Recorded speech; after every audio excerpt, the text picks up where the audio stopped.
Man of the house বলা হয়, সেটা তো আমার বাবা না, সেটা আমি মাকেই বলি। কারণ রিলিজিয়নের জায়গায় আমি আমার হাজব্যান্ড দুজনেই বরাবর হিউম্যানিটি লিখে এসেছি। পদবীর যে থাকতেই হবে এরকম তো কনস্টিটিউশনে কোথাও লেখা নেই, তাই কোনো লিগাল প্রবলেমসই আমার কোথাও হয়নি, মানে ভিসা, পাসপোর্ট। আমাকে খুব মানে প্রশংসা করেছিল, কিন্তু মিডিয়া নিউজের কথা ভাবিনি। এখন যেহেতু সৃজনী এই রেজাল্টটা করেছে, এটাও বলেছে, সেই জন্য এটা একটা ন্যাশনাল নিউজ হয়ে গেছে।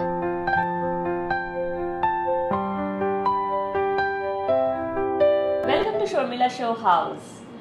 আমরা বলি মেয়েরা একাই 100, এবার সত্যিকারের মানে আক্ষরিক অর্থেই একাই 100 যে সেই সৃজনীর পাশে এরকম সোনার মেয়েকে আমি আগে দেখিনি। Srijani, all best wishes and congratulations for your fit.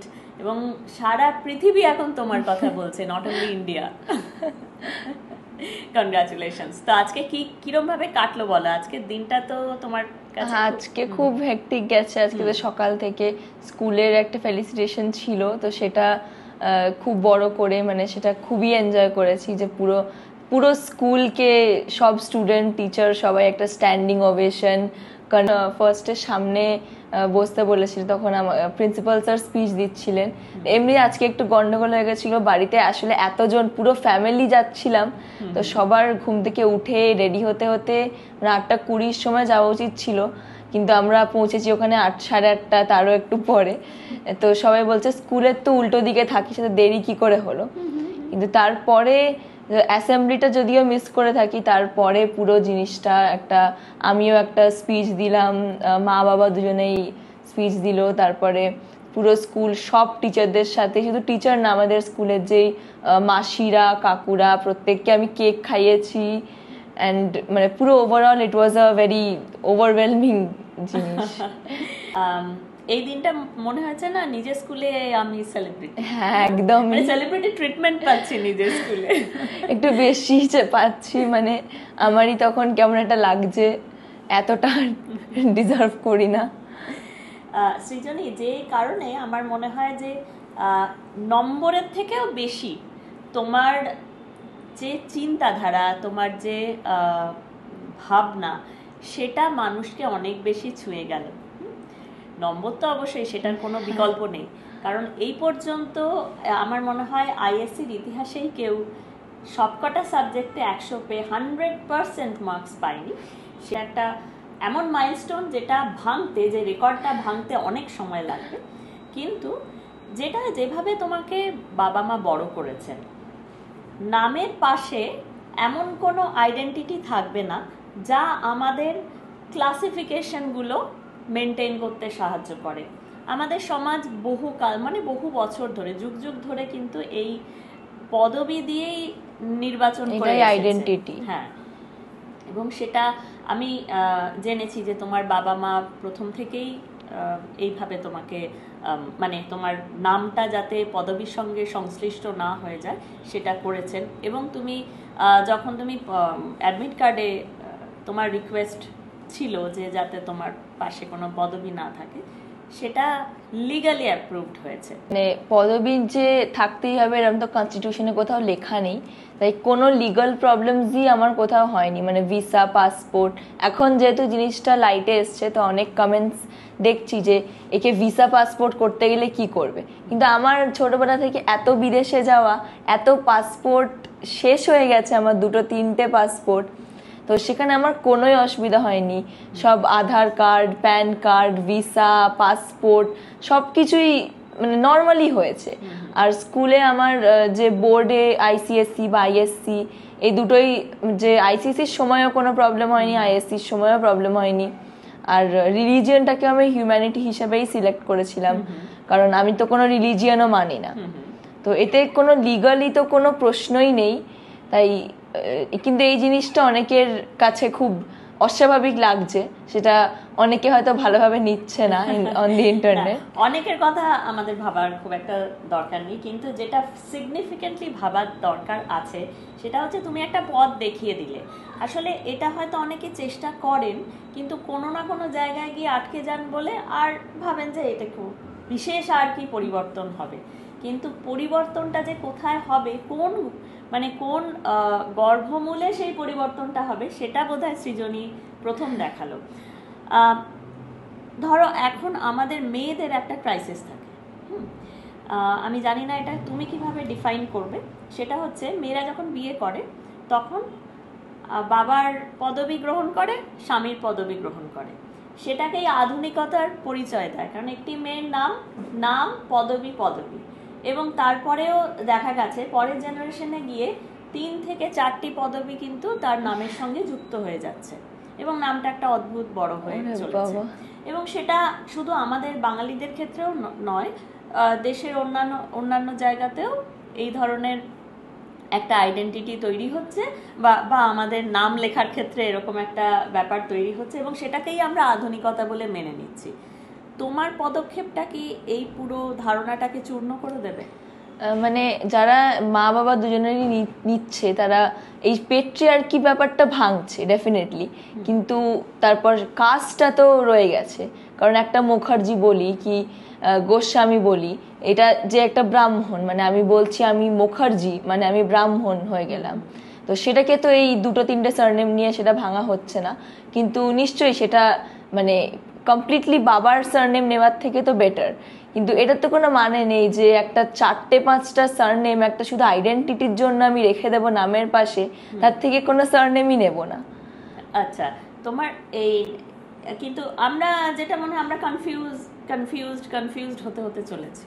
হ্যাঁ, বাবা এবং মায়ের পদবি নেওয়ার জন্য 3টে পদবি যুক্ত হয়েছে।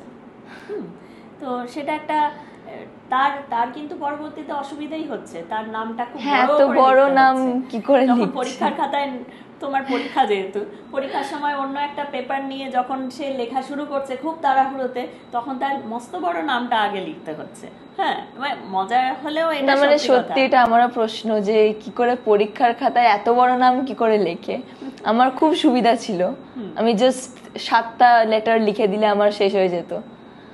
7টা লেটার যেন তুমি একটা ফ্র্যাকশন অফ টাইম বেশি পেতে লেখার জন্য। এটাও কিন্তু আপনাদের প্রত্যেক ফ্র্যাকশন কিন্তু ইম্পর্টেন্ট হয়। একদম। তো আমি তোমার আপব্রিঙ্গিং এর কথা এখন আলোচনা হচ্ছে যে বাবা মা কত সুন্দরভাবে মানুষ করেছে, যে এই যে লিঙ্গ ভেদাভেদ তুমি মানো না, তোমার কি কোনো এমন ঘটনার কথা মনে পড়ে যেটাতে আসলে তুমি লিঙ্গভেদ বা জাতিভেদ বা সমাজে কোনো রকম অর্থনৈতিক ভেদাভেদও তুমি মানো না, সেগুলো কোনো ঘটনা তোমাকে প্রভাবিত করেছে? মানে লিঙ্গভেদ তো প্রথমে আমার মা তো সবথেকে বড় এক্সাম্পল। যে মাকে ডাকা যাক এখানে। হ্যাঁ, আমার সঙ্গে এসেছেন গোপা মুখার্জি, সৃজনীর মা, এবং মায়ের ভূমিকা কিন্তু এখানে 100%। মানে মা যদি না চান তবে অনেক কিছুই হয়, মা যদি না চান অনেক কিছু হয় না। তো সেটা কি ঠিক? নিশ্চয়ই কিছুটা ঠিক, পুরোটা ঠিক বলবো না, অনেকটাই ঠিক। সৃজনীকে যখন মানুষ করেছেন ছোটবেলায়, এই যে নাম আলাদা করে নামটা রাখা, সেটা আপনারা ছোটবেলাতেই ঠিক করেছিলেন তো? কিন্তু বার্থ সার্টিফিকেটেই ওরকম ভাবে। তো তখন ডাক্তারের কাছ থেকে বা ওই হসপিটালে কি সমস্যা হয়েছিল? না, ওটা কোনো সমস্যা হয়নি। হসপিটালে অ্যাকচুয়ালি কোনো নাম ওরা দেয়নি, ওটা ডটার অফ বেবি বলে এরকম লিখেছিল। আমরা কর্পোরেশন থেকে যখন সার্টিফিকেট বার করতে গেছি, আমরা বলেছিলাম, আমি আমার হাজব্যান্ড দুজনেই গিয়েছিলাম, আমরা বলেছিলাম যে আমরা কোনো সারনেম দিতে চাই না। ওনারা একদম কোনো প্রশ্ন করেননি, বলছেন ঠিক আছে। আচ্ছা, সেই সময় কি কোনো মিডিয়া অ্যাটেনশন ছিল, মানে কোনো খবর কাগজে বা কিছুতে বেরিয়েছিল? একেবারে আমরা তো এত বছর ধরে, 2008 সালে হয়েছে, তার আগে 2006 আমার বড় মেয়ে হয়েছে। আমার বন্ধু বান্ধবরা সবাই জানতো, তারা এটা নিয়ে আমাকে খুব মানে প্রশংসা করেছিল, কিন্তু মিডিয়া নিউজের কথা ভাবিনি। এখন যেহেতু সৃজনী এই রেজাল্টটা করেছে, এটাও বলেছে, সেই জন্য এটা একটা ন্যাশনাল নিউজ হয়ে গেছে। কিন্তু এটা আমরা 2006 সাল থেকেই করছি, মানে আজকে 2025, 19 বছর ধরে আমরা এটা করে আসছি।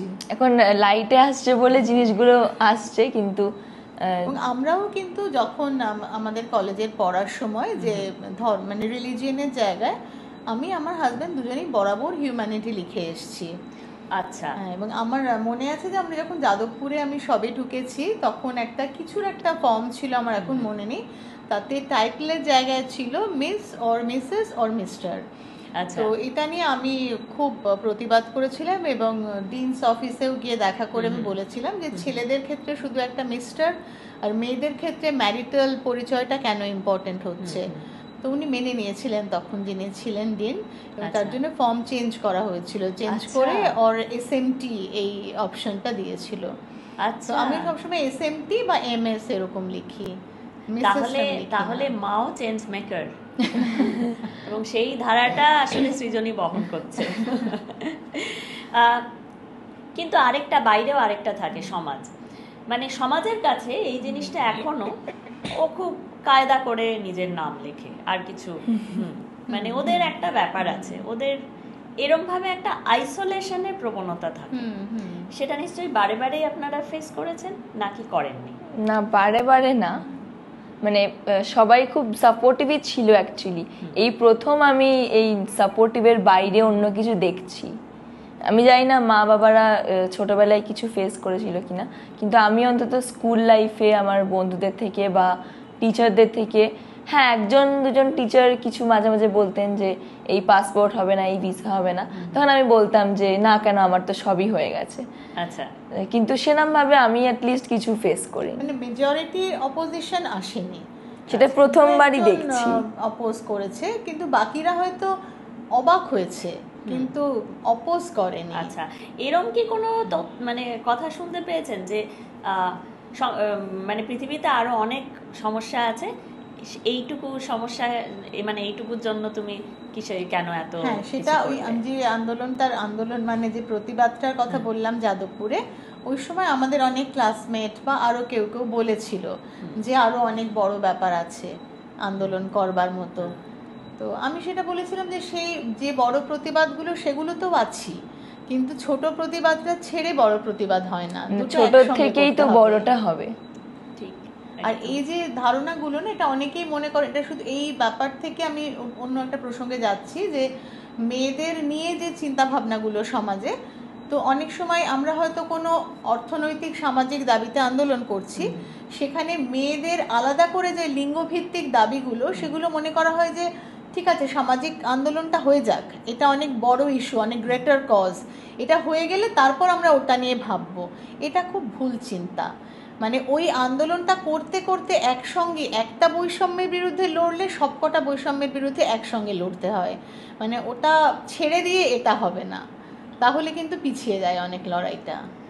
সত্যি সত্যি সমাজের ভেদাভেদ দূর করার জন্য এমন অনেক মানুষ লড়ে যাচ্ছেন অনেক বছর ধরে, মানে আমি সে তুলনায় কিছুই না। কিন্তু আমার একদম ব্যক্তিগত জীবনে যেখানে যেখানে পেরেছি চেষ্টা করেছি, যেরকম আমার বাড়িতে যারা আমার সহায়িকা, তাদের সহায়ক, আমার গাড়ির চালক, এদের সবাইকেই আমি আমার পরিবারের একজন বলে মনে করি, এবং আমার মেয়েরাও সেটা জেনেই বড় হয়েছে। মানে মাসিরা ওদের কাছে একেবারে মায়ের চেয়ে মানে কম কিছু নয়, এইরকম সেই রকম ভাবেই ওরা ওদেরকে দেখে। মানে ধরুন আমি বলছি যে আমাদের গাড়িটা, মানে সেটা ওই মহাদেব মামার গাড়ি বলেই ওরা মেনশন করে আর কি, মানে ওটা আমার গাড়ি না, আমার বন্ধুরাও জানে আর কি, মানে বলে যে ওটা তোর গাড়ি না। এরকম ভাবেই আমরা চেষ্টা করেছি করার। এই ছোট ছোট জিনিসগুলো থেকেই মানুষ শিক্ষাটা পায়, এবং এই ডিফারেন্সগুলো ওরা বুঝতে পেরেছে। কখনো হয়তো স্কুলে গেছে বা অন্য কোথাও, সব বন্ধুদের যে তাদের যে ব্যবহারটা স্কুলের মাসিদের সঙ্গে বা তাদের যারা দেখাশুনো করেন তাদের সঙ্গে, ওরা খুব এই ব্যাপারটাই ভীষণ সেন্সিটিভ, ওরা বুঝতে পারে। মানে তখন এসে বলে যে আমার খুব খারাপ লাগলো এরকম করে কথা বলছে, আর এই ডিফারেন্সটা বুঝতে পারে বলে স্কুলের মাসিরা ওদেরকে প্রচন্ড ভালোবাসতেন ছোটবেলা থেকে। যতবার যে এক্সকারশনস হতো আমাদের, সেখানে আমার মানে প্রত্যেক বন্ধুর সাথে কিছু না কিছু একটা ঝামেলা হতো মাসিদের, কিন্তু আমার সাথে প্রচন্ডই ভালো। মানে প্রত্যেক যতগুলো স্কুল ট্রিপে গেছি, মাসি প্রত্যেক দিন রাতে আমার চুল বাঁধতো, আর মানে আমাকেই বলতো যে তোমার মতো করে এত ভালো করে কথা আমাদের সাথে কেউ বলছে না। মানে আমার দেখে নিজের খারাপ লাগতো, কিন্তু আমি তো ওভাবেই বড় হয়েছি। এবং ছেলে মেয়ের যে অল্প হলেও একটু হলেও বাড়ির ছেলেকে বা বাড়ির মেয়েকে আলাদা করে দেখা হয়, সেটা হয়তো খুব প্রোগ্রেসিভ বাড়িতেও তাই হয়। মানে তারা হয়তো বাইরে অনেক ইকুয়ালিটির কথা বলেন, কিন্তু বাড়িতে সেটা প্র্যাকটিস করেন না, কি বাড়ির মেয়েদের সঙ্গে সেটা প্র্যাকটিস করেন না। তো এইগুলো আমি তোমার কাছে আসি যে তুমি কি এটা বুঝতে পারতে কখনো? তোমার মা হয়তো খুব মুক্ত চিন্তাধারার মানুষ, বাবাও তাই, কিন্তু তুমি সেইটা কি বাইরে গিয়ে প্র্যাকটিস করতে পারতে? আমি তো ছোটবেলা থেকে যেটা দেখেছি যে আমার মা মানে আমি ইনফ্যাক্ট যে ম্যান অফ দ্য হাউস বলা হয় সেটা তো আমার বাবা না, সেটা আমি মাকেই বলি, কারণ মায়ের কথাই শেষ কথা আমাদের বাড়িতে। আচ্ছা, তাই তাহলে তো ডমিনেশনের কাহিনী গল্প তাই কি? না না সত্যিই তাই।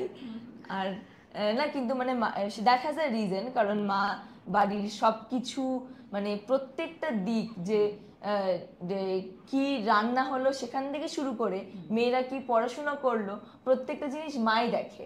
তো আচ্ছা, বাবা সেই নয় জন্যই শুধু তুমি- পড়াশোনার দিক সামলালো, কিন্তু অলরাউন্ডার তো মা।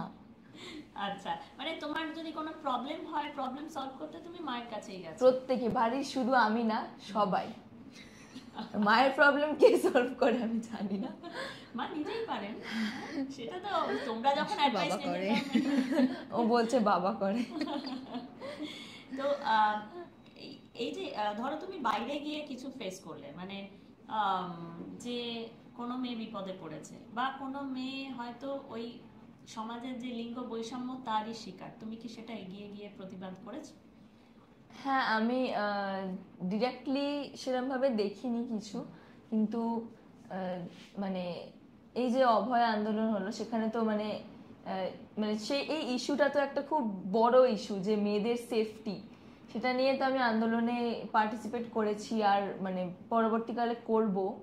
তো সেরকম যদি আমি চোখের সামনে কিছু দেখি, মানে অনেক সময় সেটা তো বড় কিছু না, কিন্তু ফ্যামিলিতে আত্মীয়রা অনেক সময় বলে যে যেই ফ্যামিলিতে কোনো মেয়ে যদি একটু 24-25 ক্রস করলো তাকে সারাক্ষণ বলে যায় তুই বিয়ে কবে করবি, বিয়ে কবে করবি।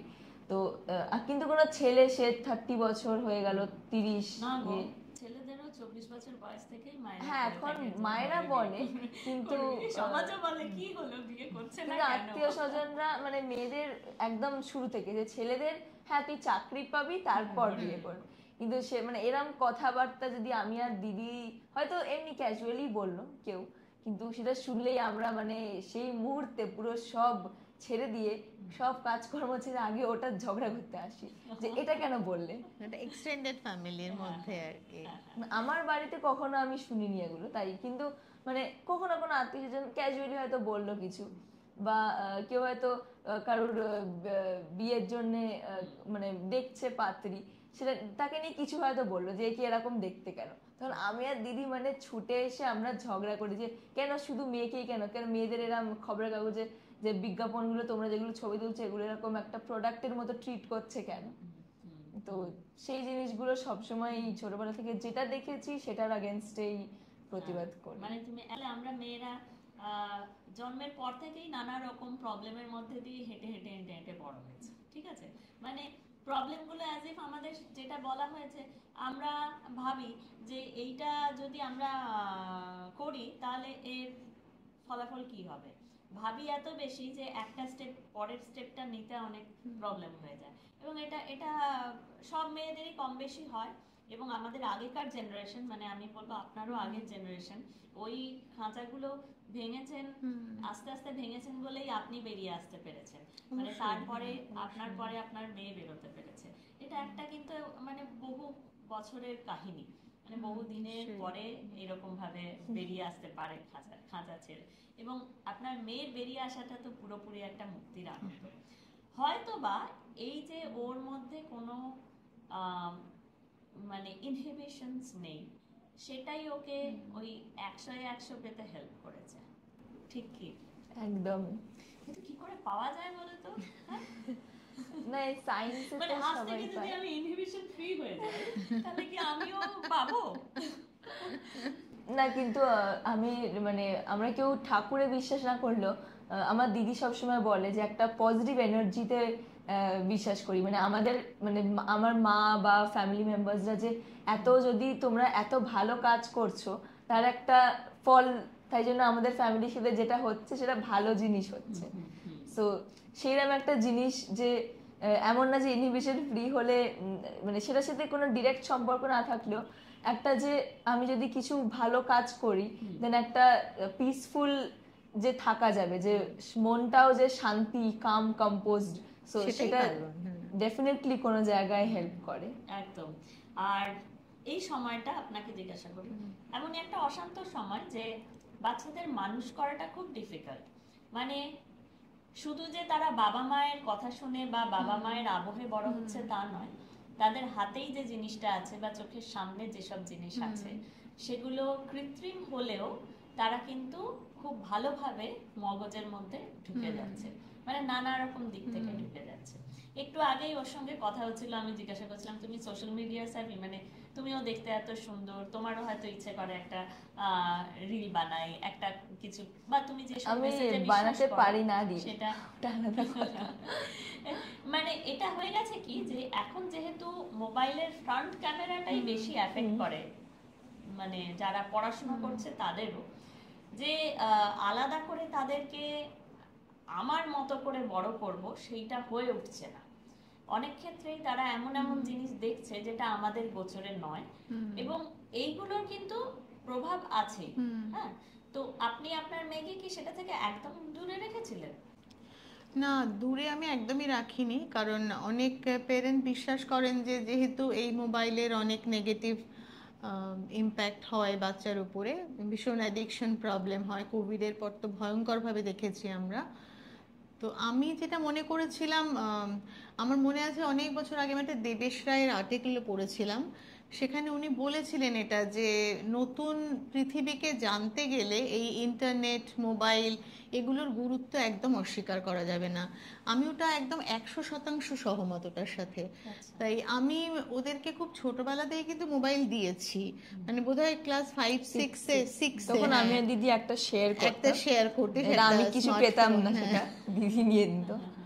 কিন্তু আমি স্মার্টফোন তখনই দিয়েছি, আর আমরা দুজনে বাইরে মানে চাকরিতে বেরোতাম, সেই জন্য অনেক কিছু হয়তো কোনো ডকুমেন্ট পাঠাতে হচ্ছে, কিন্তু ছবি তুলে স্মার্টফোন হলে সুবিধা হতো, সেটা আমি দিতাম। এবং সেই জন্য মানে আমি নানা রকম কথাও শুনেছি আত্মীয় স্বজনের মধ্যেও অনেকের কাছ থেকে। আমার হাজব্যান্ডও একটু ছিল দ্বিধাগ্রস্ত যে ঠিক করলাম কি, কিন্তু আমি এটা নিয়ে খুব শিওর ছিলাম যে আমি দেব। এবং ওদের সঙ্গে যেহেতু ওরা মোবাইলটা রাখুক, তাতে যোগাযোগেরও সুবিধা হবে, ওরা দরকার মতো পড়াশুনোর জিনিসপত্র ইন্টারনেটে দেখতে পারবে।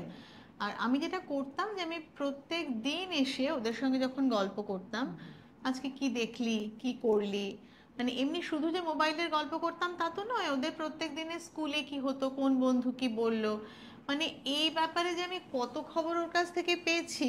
মানে এরকম হতো যে অন্য বন্ধুর মায়েরা আমাকে এসে বলতো যে তুমি বলো তো কি হয়েছে, তুমি তো সবকিছু জানো। মানে আমি যে কত লোকের কত প্রেমের গল্প জানি ওদের স্কুলের। হ্যাঁ, মানে সবই মানে ওর বন্ধুদেরও, কখনো ওরও, মানে এই সব কিছুই আমি জানতাম।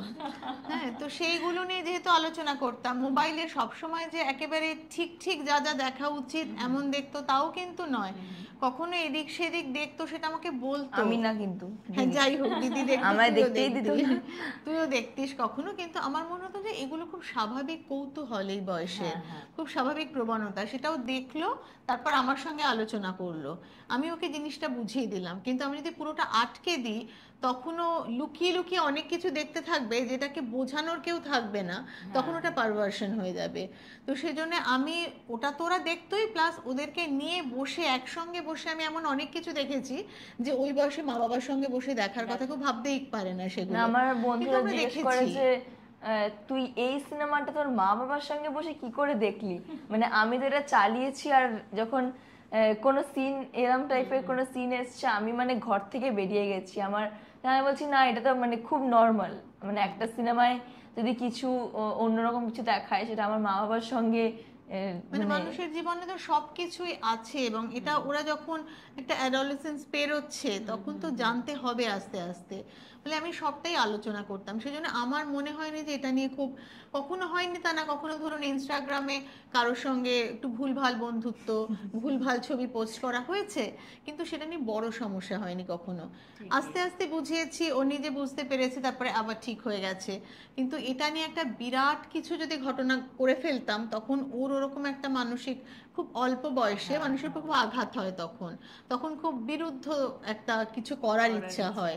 মানে কখনোই আমি এইটা করতে দিইনি যে আমি একটা পক্ষ আর ওরা একটা পক্ষ, সেই বিরোধী পক্ষ আমরা কখনো হইনি। ফলে আমরা সবসময় একসঙ্গে ছিলাম, ভুলটাও একসাথে পেরিয়েছি, ঠিকটাও একসঙ্গে পেরোচ্ছি। আমার শুনতে শুনতে সত্যি সত্যি ভেতরটা যে কি হচ্ছে কি বলবো। আপনার কাছে যে প্যারেন্টিং এর যে আইডিয়া, এটা আমার মনে হয় যে সব মায়েদের, নিশ্চয়ই অনেকেই এরকম আছেন, অনেকে আছেন, কিন্তু আমরা না অনেক সময় আশঙ্কায় ভুগি মায়েরা।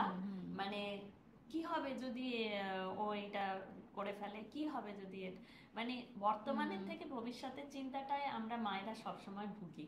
কিন্তু আপনি যে জিনিসটা বললেন, আমার মতে যে যারা মায়েরা আছেন তারা অনেক সুচিন্তিত মতামতটাই নিতে পারেন ওর থেকে। যে আমরা তাৎক্ষণিক একটা রিয়াকশনের জন্য অনেক সময় আমাদের সন্তানদের ওপরে কিছু একটা স্থায়ী প্রভাব ফেলি, যেটা হয়তো, যার কথা হয়তো আমাদের কাছে কোনোদিনই পৌঁছয় না। মানে সেটা হয়তো সে লুকিয়ে রাখছে, হয়তো সেই জমা কষ্টটা থেকে গেছে তার মধ্যে। এই উনি যে কথাটা বললেন, এটা আজকের যুগে ভীষণ প্রয়োজনীয়। কারণ আমরা শুধু মোবাইলটা থেকে দূরে রেখে দিলেই, মোবাইলটা হাত থেকে ছাড়িয়ে নিলেই হবে না, আবার নিজের সময় বাঁচানোর জন্য মোবাইলটা ওর হাতে ধরিয়ে নিলাম, সেটাও হবে না। মানে এই অস্থির সময় কমিউনিকেশন এটাই একমাত্র ওষুধ।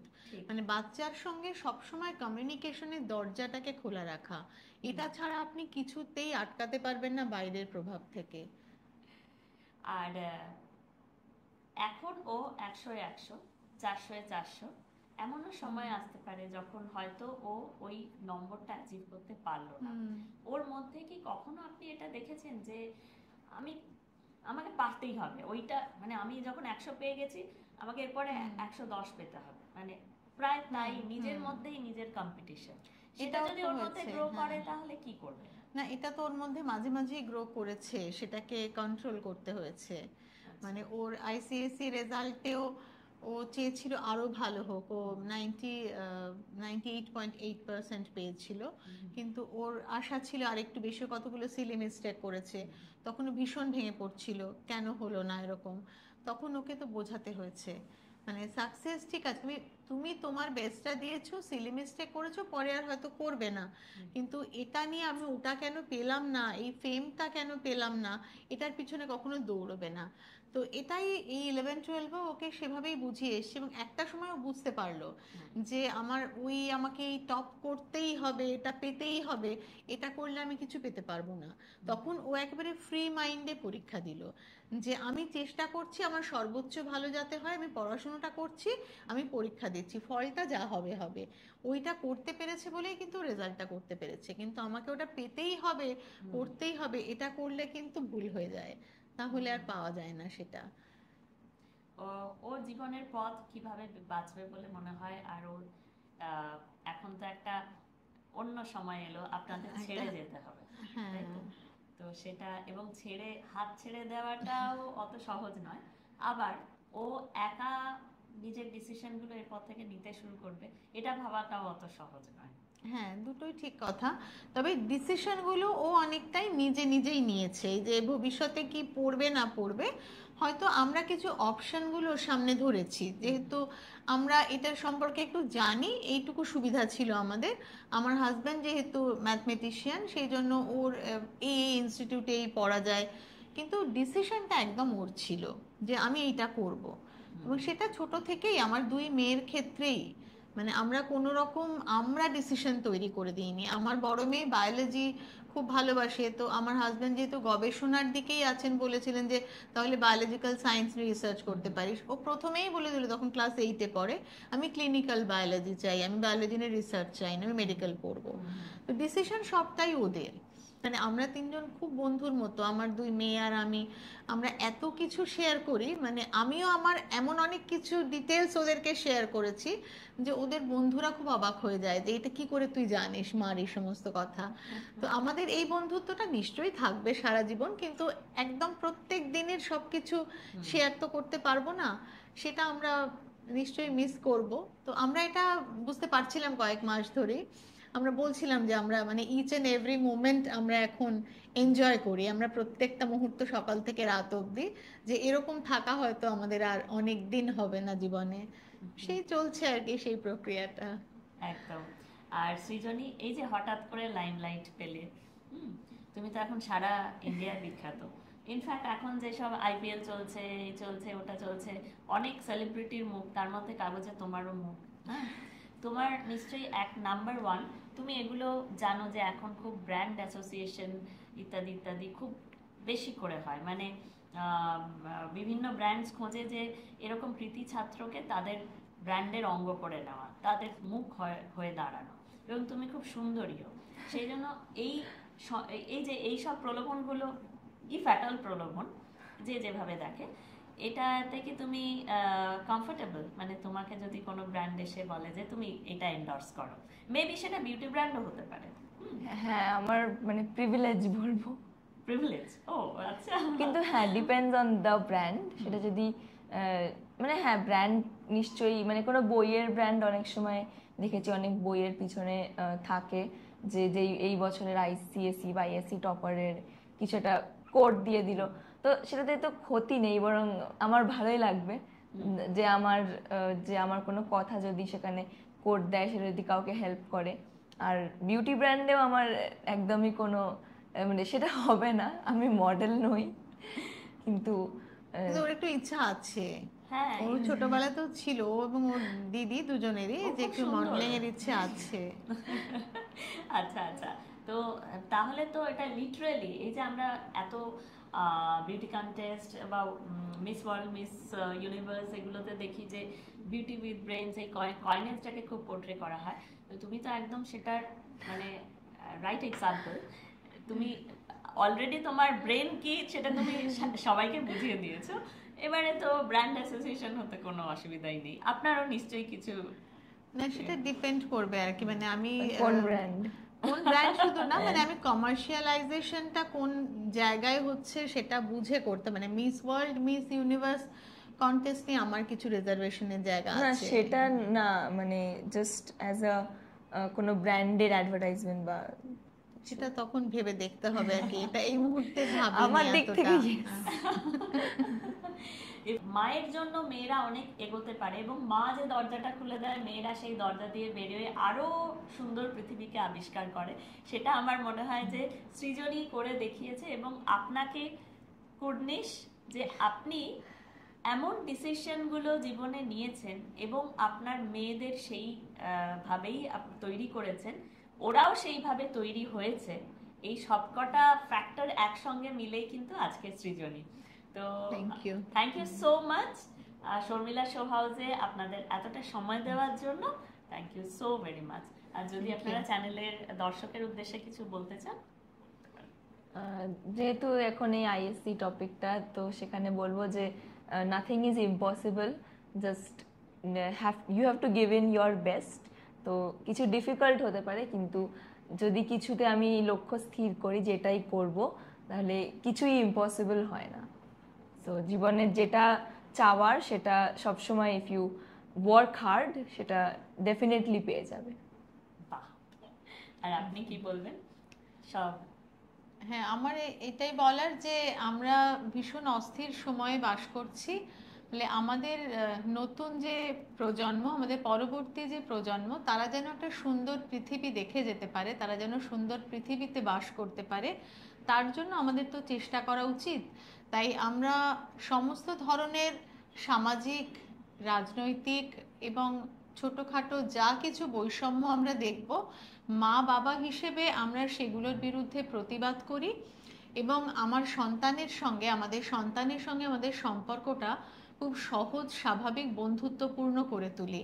তাহলে এই দুই প্রজন্মের মধ্যেকার বন্ধনটা যদি দৃঢ় হয়, তাহলে আমরা পৃথিবীর মাটিতে অনেক সুন্দর করে স্বপ্ন দেখতে পারবো। সব মা বাবাদেরই উদ্দেশ্যে এটা বলছি যে শাসনের চেয়ে অনেক বেশি বন্ধুত্বে মন দিন, তাহলেই নিজেদের সম্পর্কটা ভালো হবে। আর বাচ্চাকে শুধুমাত্র নিজের ভালো না শিখিয়ে আরো অন্য অনেকের ভালোর কথা শেখালে সমাজটা অনেক সুন্দর হবে। কিছু ভ্যালু সিস্টেমটা অনেক বেশি ইম্পর্ট্যান্ট নিজের ব্যক্তিগত ভালোর চাইতে। এইটুকুই। থ্যাংক